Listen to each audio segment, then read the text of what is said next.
کیا supreme court میں غلط بیانی کرنا یہ خلاف آئین اور خلاف قانون ہے کہ نہیں؟ سپریم کورٹ میں کھڑے ہو کے آج میں سن رہا تھا کہ ایک سوال کیا گیا کہ ٹی وی چینل کو اب بھی بند کیا جا رہا، دباؤ ڈالا جا رہا، جواب آیا نہیں، ایسا نہیں ہوتا۔ جبکہ بینگ اے جرنلسٹ میں ایمانداری سے کہتا ہوں اس وقت صحافت پر بدترین آزادی صحافت پر قدغن ہے، بدترین۔ جیسے ایک سیاسی جماعت کو کارنر لگایا کی جا رہا ہے نا، اس کے علاوہ سب کو الیکشن میں مہم چلانے کی ضرورت ہے، اس طرح اختلاف رائے والے صحافیوں کو چن چن کے ٹارگٹ کیا جا رہا ہے، تو اس میں ہم کس سے داد فریاد کریں؟ دیکھیں، آپ کا اگین میں واپس آئین کی طرف آتا ہوں، لیکن آپ اس کا جواب مجھے پتہ ہے کیا دیں گے مجھے۔ میں پہلے آپ کو آئین کی شک ہے وہ بڑی واضح ہے۔ کسی قسم کی قدغن فریڈم آف ایکسپریشن، آزادی رائے، سپیچ بولنے کی جو آپ کی فنڈامنٹل رائٹ ہے، بنیادی حق ہے، کسی قسم کی اس سے مداخلت ہو ہی نہیں سکتی۔ اس میں تو بڑی کلیئرٹی ہے، بہت ساری فیصلے بھی ہیں، دنیا جہان کے فیصلے ہیں۔ لیکن آپ کی بات، جواب آپ کا یہ آئے گا کہ جہاں الیکشن 90 دن میں نہ ہو، جہاں سپریم کورٹ کی ججمنٹس جو ہیں وہ نہ مانی جائیں۔ انہوں نے کہا تھا اپریل میں الیکشن ہو، تو پھر ایک شک جو ہے فنڈامنٹل رائٹ کی، اس کو کون مانے گا؟ تو یہ آپ کا شکایت جو ہے بجا ہوگی، لیکن میرا خیال ہے اس کے لیے آپ کو اگر آپ بہتر سمجھتے ہیں تو عدالتیں ہماری موجود ہیں، عدالتیں کام کر رہی ہیں، آپ اس کو رجوع کریں۔ جی بالکل صحیح فرمایا آپ نے۔ یقیناً عدالتیں موجود ہیں، اسی لیے 90 دن پہ الیکشن کرانے پر امپلیمنٹ بھی نہیں ہوا اور کسی کو پوچھا بھی نہیں گیا۔ اب کائی صاحب آپ سوال کریں۔ دیکھیں جی، کسٹوڈین ہے جو آئین کے، ہماری پارلیمان ہے، یہ ان کے لیے بھی لمحہ فکریہ ہے، اور سپریم کورٹ تو خود جو ہے وہ آئین کی دیکھنا ہے اس نے کہ آئین پہ عمل ہو رہا ہے نہیں ہو رہا۔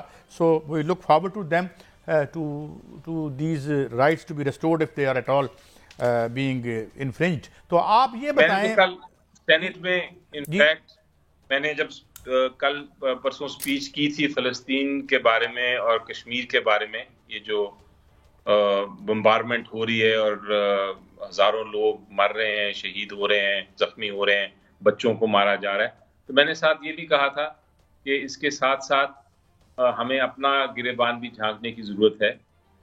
یہاں پاکستان میں بھی ہمیں دیکھنے کی ضرورت ہے کہ میڈیا کے ساتھ کیا ہو رہا ہے۔ ہمیں دیکھنے کی ضرورت ہے کہ فریڈم آف ایکسپریشن لوگ کہتے ہیں کہ وہ نہیں استعمال کیا جا رہا۔ موسٹ ڈینجرس پلیس اور یعنی بڑی خطرناک جگہ ہے میڈیا پرسنز کے لیے، جو اپنی صحافی جو آزادانہ بات کرنا چاہتے ہیں۔ اسی طرح پولیٹیکل لوگوں کے لیے بھی بڑی مشکلات ہیں جو اپنی ایکسرسائز کرنا چاہتے ہیں، الیکشن کا حق اور ووٹنگ کا حق۔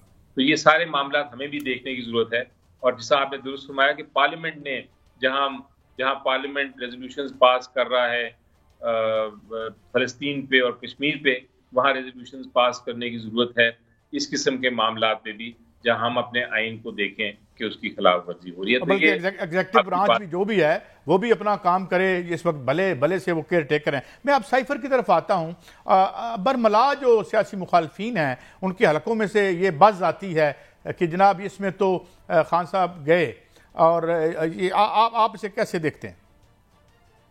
میرا خیال ہے جی اب تو سائفر مل گیا ہے، جہاں تک مجھے خبر آئی ہے۔ اب تو وہ تقریباً کیس تو ٹیکنیکلی ختم ہو جانا چاہیے۔ ایشو تو یہی تھا کہ جی سائفر مل نہیں رہا۔ اگر سائفر مل گیا ہے تو پھر، اور ملنا بھی کسٹڈی سے ہے، سیف کسٹڈی، سیلڈ کسٹڈی سے، تو اگر یہ بات درست ہے تو پھر تو کیس ویسے ہی ختم ہو گیا۔ لیکن اس کے علاوہ بھی کوئی کیس میں جان مجھے نظر نہیں آتی، کوئی کیس میں گنجائش نظر نہیں آتی۔ میں آپ کو اگزامپل دیتا ہوں۔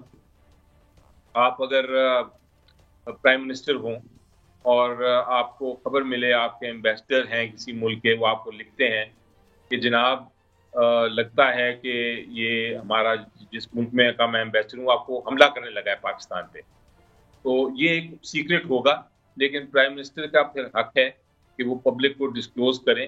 آپ پرائم منسٹر ہوں تو آپ ضرور ڈسکلوز کریں کہ مجھے یہ نیوز ملی ہے کہ اٹیک ہونے والا ہے، ہم اپنی تیاری کریں گے, آپ سب کو وارننگ دے دیں گے. یہ آپ کا حق ہوگا. آپ کو کوئی اس انفارمیشن کی شیئرنگ پہ آپ کو کوئی یہ نہیں کہے گا کہ آپ نے کوئی جرم کیا یا آپ نے کوئی آفیشیل سیکرٹس ایکٹ کی خلاف ورزی کی. اسی طرح کی پوزیشن ہوتی ہے جب سائفر کو آپ دیکھیں کہ جب سائفر آتا ہے تو سائفر میں کیا ہے وہ اس کا ذکر کرنا ایک پرائم منسٹر کا, ایک ایگزیکٹو کا حق ہوتا ہے. اگر وہ اسے اہم سمجھیں تو اس کے بارے میں وہ ڈسکلوز کر سکتے ہیں, اگر اہم نہ سمجھیں تو پھر اس کو وہ نہیں ڈسکلوز کرتے. جیسے آپ نے فرمایا پرائم منسٹر نے اپنے اوتھ کے تحت اس کو مناسب سمجھا, ڈی کلاسیفائی کیا اور بتا دیا, لیکن اس کے باوجود تمام آئینی ماہرین یہ کیس ہی نہیں بنتا. اور سائفر میں آپ کو یقین دلاتا ہوں وہاں ہی ہے اصل, وہ ڈی کوڈ کر کے جاتا ہے اور 5 کاپیاں مختلف جگہوں پر گئی. ایون کہ ڈپٹی اسپیکر نے چیف جسٹس صاحب کو بھیجا, اس کے تو گم ہونے کی مجھے سمجھ نہیں آ رہی. لیکن ایک طرف سائفر کے بارے میں اسلام نہ ٹرائل کورٹ ریلیف دیتی ہے تحریک انصاف کے چیئرمین کو, نہ اسلام آباد ہائی کورٹ دیتی ہے, کئی دن فیصلہ محفوظ رکھتی ہے. اور ایک طرف ایک کنوکٹڈ آدمی باہر سے آتا ہے اور گھر بیٹھے بایو میٹرک اس کے ایئرپورٹ پہ چلے جاتا ہے.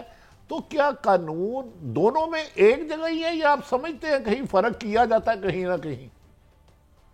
دیکھیں جی, جہاں تک تو عمران خان صاحب کا تعلق ہے, یہ سائفر کا کیس کا ایگزامپل دیا آپ نے, اور بھی کیسز ہیں. ہمیں یقین ہے کہ الٹیمیٹلی ہمیں انصاف ملے گا اور ہم اپنی جو قانونی جنگ ہے وہ بالکل لڑیں گے, انسپائٹ آف جتنی بھی ہمیں مشکلات ہوں.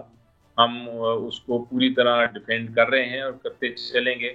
اور مجھے یقین ہے کہ جب کیس بنتا نہیں ہے تو الٹیمیٹلی فائنلی اس کا فیصلہ آپ کے حق میں ہوتا ہے. اور یہ بھی سارے کیسز اسی طرح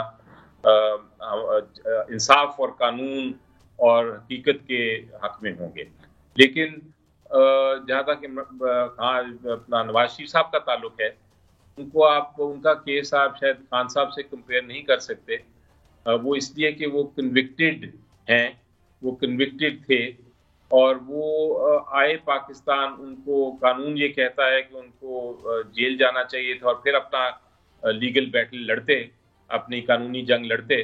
لیکن ان کو بڑا فیسیلیٹیٹ کیا گیا, ان کو بیل بھی مل گئی, جو کہ سارے جو قانونی ماہرین ہیں, میں خود اس پہ بڑا کلیئر تھا کہ بیل نہیں ملے گی, لیکن مل گئی. ان کو فیسیلیٹیٹ بھی کیا گیا. پھر کابینہ نے بڑھ چڑھ کے ان کی سزا جو ہے وہ اس کو سسپینڈ بھی کر دیا, حالانکہ یہ بھی میری نظر غیر قانونی بات تھی. اور اس کے بعد ان کی اپیل کی بھی سماعت جلد سے جلد ہو رہی ہے.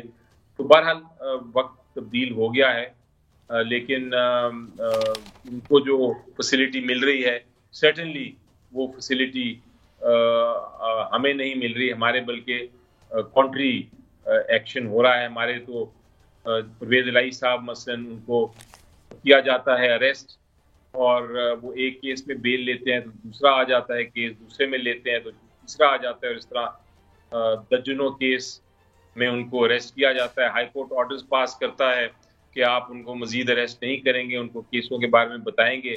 اس کے باوجود ان کو کبھی اٹھا کے اسلام آباد لے جایا جاتا ہے, کبھی واپس پنجاب میں لے جاتے ہیں, لیکن ان کو ابھی تک کسی قسم کی ریلیف نہیں مل رہی. اب آپ کہیں گے یہ ایک تو فوجی عدالتوں کے حوالے سے جو ہے, اس پہ آپ کیا سمجھتے ہیں کہ حالات یا یہ سماعت کس طرف جا رہی ہے, اور نیب ترامیم کے خلاف جو ہے فیصلہ کیا وہ بھی کالعدم ہوگا یا کیا دیکھ رہے ہیں آپ, یعنی واٹ از لائکلی سینیریو؟ جہاں تک نیب کے قانون کا فیصلہ ہے, وہ آپ نے دیکھا کہ ایک بڑی کلوز بیٹل تھی, اور بڑی وہ فیصلہ جو فائنلی آیا, 2 جج صاحبان نے ایک طرف فیصلہ کیا اور ایک جج صاحب نے دوسری طرف فیصلہ کیا. تو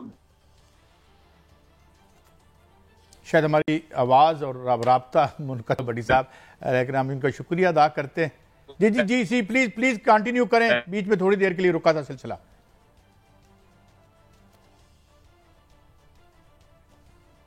ڈسکنیکٹ ہو گیا. اچھا بھٹی صاحب, مجھے ایک بریک ہے, غالباً بریک لینی ہے. اس سے پہلے 2 منٹ ہم بات کر لیتے ہیں. ایک تو میری محترم چیف جسٹس قابل احترام فائدی صاحب سب سے گزارش ہے کہ آج آپ نے سماعت کی, اللہ تعالیٰ آپ کو مزید ثابت قدم رکھے. آپ کو کہا گیا آج کل کم ہے، آج کل اس سے کئی گنا زیادہ سختیاں ہیں. میری سبمیشن کہ اسے کاؤنٹر چیک کر لیا جائے. اور دوسرا قاضی صاحب